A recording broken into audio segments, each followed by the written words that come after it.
नमस्कार, स्वागत है आपका बिहार समाचार में। बड़ा खुलासा हुआ है कि बिहार बाढ़ में डूब नहीं रहा है, बल्कि सरकार बिहार को बाढ़ में डुबाने का काम कर रही है। बिहार को बाढ़ से बचाने के लिए कई परियोजनाओं को पूरा नहीं किए हैं सरकार ने। बिहार में बड़ा ही भ्रष्टाचार हुआ है। साथ ही पटना के राजीव नगर में अब घरों को नहीं तोड़ा जाएगा, हाईकोर्ट ने रोक लगा दी है। साथ ही बिहार में 7,45,000 राशन कार्ड रद्द किए जा रहे हैं। तो इधर लालू यादव को इलाज के लिए दिल्ली ले जाया गया, तो अब बिहार की जनता पूछ रही है कि मुख्यमंत्री जी 15 सालों में बिहार का स्वास्थ्य सुविधा आखिर बेहतर क्यों नहीं हुआ? आखिर क्या कर रहे थे आप लोग कि बिहार में एक भी सही से इलाज नहीं हो पाता है? तो आज बिहार की बड़ी खबरों पर बात करने से पहले आपसे अनुरोध है, कृपया वीडियो को एक प्यारा सा लाइक अवश्य कर दीजिएगा। आपका लाइक करना ही हमारी मेहनत का फल होता है।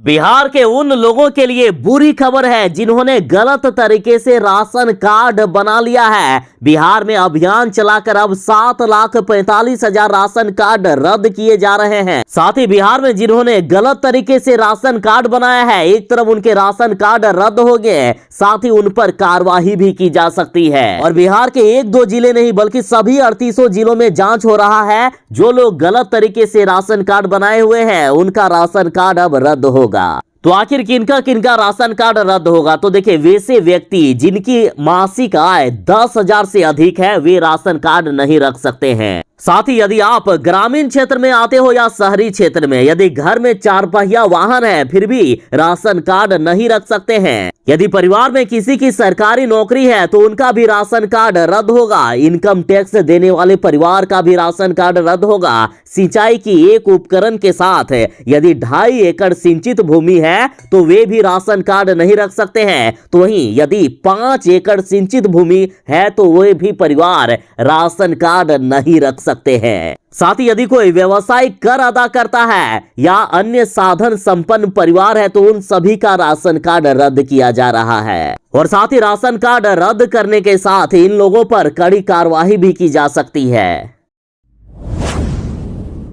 बिहार हर साल बाढ़ में डूबता नहीं है, बल्कि सरकार इसे डुबाने का काम करती है। और इस साल भी बिहार को सरकार ने ही बाढ़ में डुबाने का काम किया है। दरअसल इसका खुलासा सीएजी की रिपोर्ट में हुआ है। कहा जा रहा है कि सिर्फ गाल बजाते हैं बिहार के अधिकारी। बाढ़ और कटाव की 46 परियोजनाएं अधूरी है। अब बताइए, बिहार को बाढ़ से बचाने के लिए जिन परियोजनाओं को शुरू किया गया था उसे पूरा नहीं किया गया है, तो कैसे आखिर बिहार बाढ़ से बच पाएगा? सरकार की लापरवाही और सरकार के भ्रष्ट नेता, अफसर और इंजीनियरों ने बिहार को बाढ़ में डुबाने का काम किया है। और अब जिस किसान के खेत बिहार में बाढ़ में डूब रहे हैं, जिन गरीबों के घर बाढ़ में डूब जा रहे हैं, जिनके आशियाने तबाह हो रहे हैं, जिनकी जिंदगी नर्क बना दी गई है सरकार की लापरवाही के कारण, उन जनता ने अब प्रण लिया है कि सरकार को इसका खामियाजा चुकाना पड़ेगा।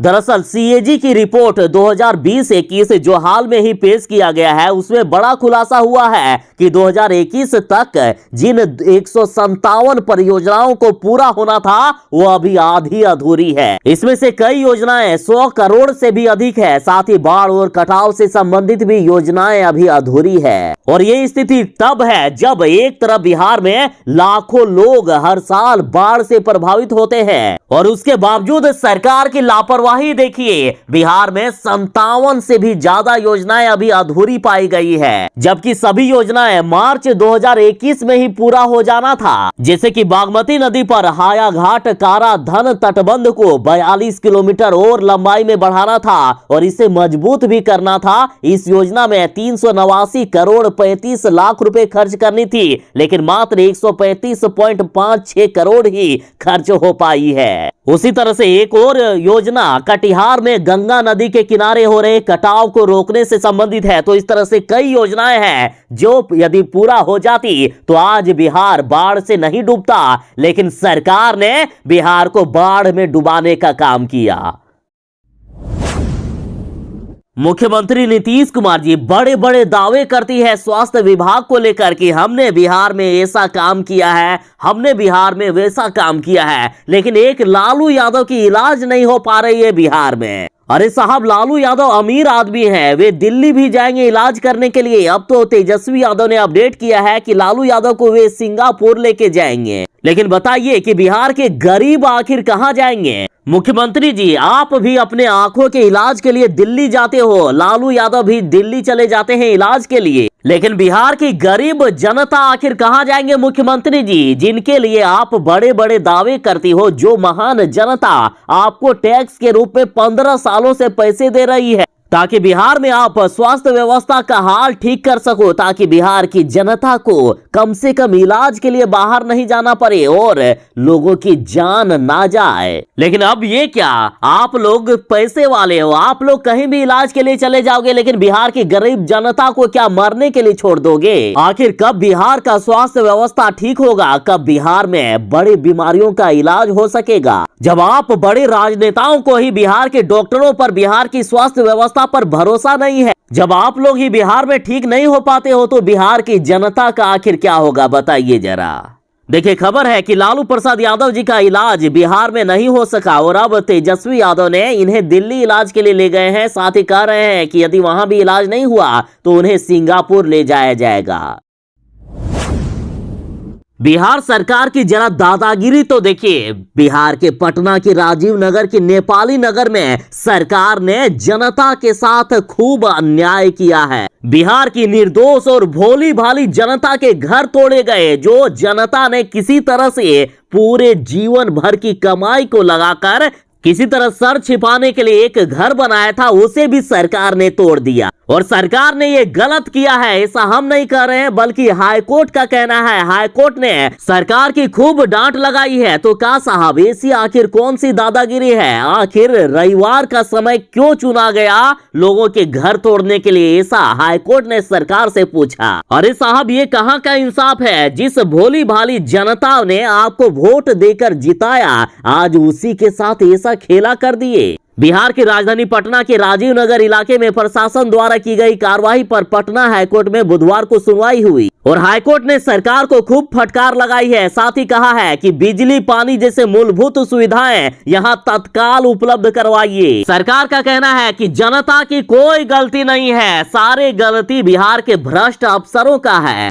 और साथ ही पिछले 25 वर्षों से अब तक पदस्थापित सभी अंचल अधिकारी, थाना अध्यक्ष और आवास बोर्ड के अधिकारियों की न्यायालय ने सूची मांगी है। सभी पर कार्रवाई किया जाएगा जो दोषी होंगे। इस मामले में अब अगली सुनवाई 14 जुलाई को होगी। साथ ही पटना हाईकोर्ट ने प्रशासन से पूछा है कि अतिक्रमण हटाने की कार्रवाई आखिर रविवार को क्यों की गई? क्या प्रशासन रविवार को काम करता है? देखिए, प्रशासन ने ऐसा दिन चुना जब कोर्ट बंद था और कोर्ट के ऑर्डर आते आते 100 से ज्यादा मकान तोड़ दिए गए। अब हाईकोर्ट ने कहा है कि वहां रह रहे किसी भी नागरिक को तंग ना किया जाए। साथ ही नागरिकों की बिजली और पानी की सेवा तुरंत बहाल की जाए। कोर्ट ने नाराजगी जताते हुए कहा है कि किसी को बिना व्यक्तिगत नोटिस दिए जिला प्रशासन ने जो कार्रवाई की है वो बिल्कुल गलत है। साथ ही कोर्ट ने कहा है कि जब पुलिस और अधिकारियों की नाक के नीचे अतिक्रमण हो रहा था तो उस समय ये कार्रवाई आखिर क्यों नहीं की गई? कहां सोई थी प्रशासन और पुलिस?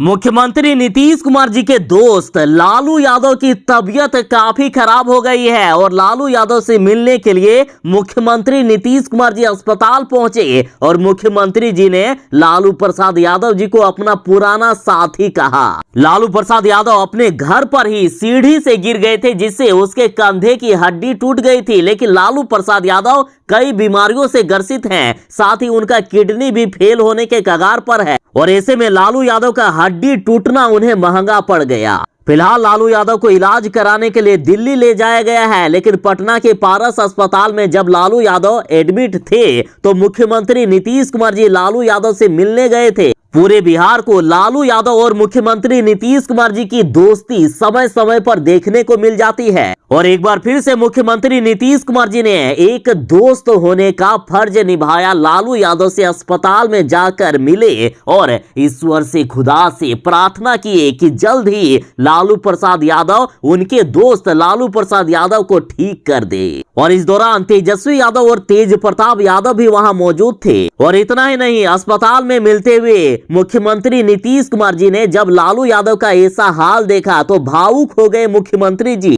ऐसा लगा जैसे मुख्यमंत्री जी की आंखें नम थी। मुख्यमंत्री जी दिल से रोने तक लगे। लालू यादव की ऐसी हालात देखकर मुख्यमंत्री जी के आंख से आंसू निकल गए। और साथ ही मुख्यमंत्री नीतीश कुमार जी ने कहा है कि लालू यादव का इलाज सरकारी खर्चे पर होगा, क्योंकि यह उनका अधिकार है। और साथ ही मुख्यमंत्री नीतीश कुमार जी और लालू यादव की मुलाकात के एक दिन पहले माननीय प्रधानमंत्री नरेंद्र मोदी जी ने तेजस्वी यादव से फोन पर बात करके लालू यादव जी का हाल भी जाने थे।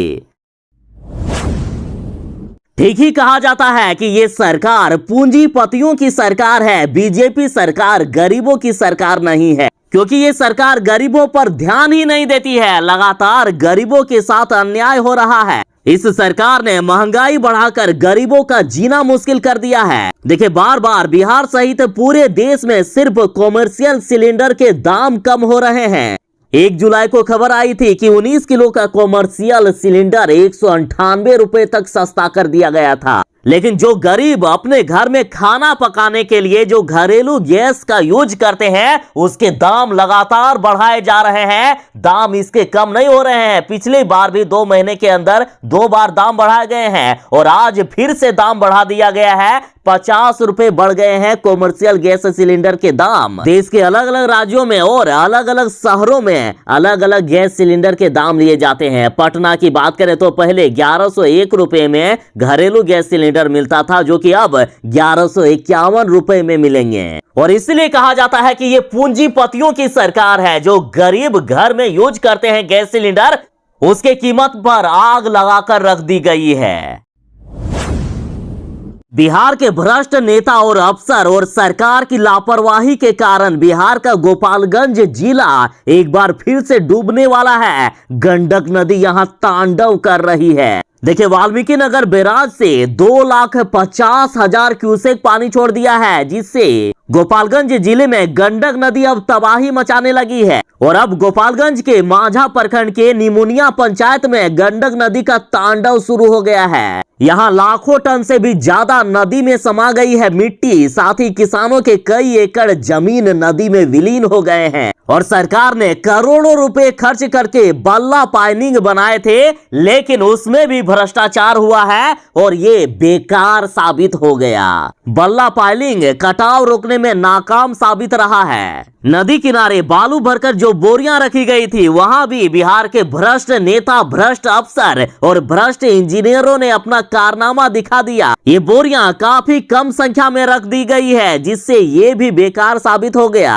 गोपालगंज के कई इलाकों में कटाव जारी है। कटाव रुकने का नाम नहीं ले रहा है। कई गांवों में पानी घुस गया है। ग्रामीण भयभीत हैं। कई लोग गांव छोड़कर जा रहे हैं। जिला प्रशासन पर ग्रामीणों ने जमकर आक्रोश व्यक्त किया है। जिला प्रशासन और सरकार बिहार में गोपालगंज जिले में बाढ़ को रोकने के लिए, कटाव को रोकने के लिए कोई काम ठीक से नहीं कर रही है। बिहार में भ्रष्ट नेताओं, अफसरों और भ्रष्ट इंजीनियरों के कारण हर साल बाढ़ आता है। इन पर कोई कार्रवाई करने वाला भी नहीं है और इस बार भी ये लोग मनमानी कर रहे हैं। पटना के राजीव नगर के नेपाली नगर को लेकर हाईकोर्ट ने बड़ा फैसला सुना दिया है। हाईकोर्ट ने कहा है कि बिहार के भ्रष्ट अफसरों का ये काम है। बिहार की भोली भाली जनता क्या जानती थी कि यहाँ कोई अवैध निर्माण भी हो रहा है। यहाँ रह रहे लोग यदि जानते कि ये जमीन गलत है तो वे जमीन खरीदते ही नहीं और घर बनाते ही नहीं। सारा किया धराया भ्रष्ट अफसरों का है और अब उन सभी भ्रष्ट अफसरों पर कार्रवाई होगी। पटना हाईकोर्ट ने थानेदार और आवास बोर्ड के अधिकारियों के पिछले 25 साल की लिस्ट मांगी है राज्य सरकार से।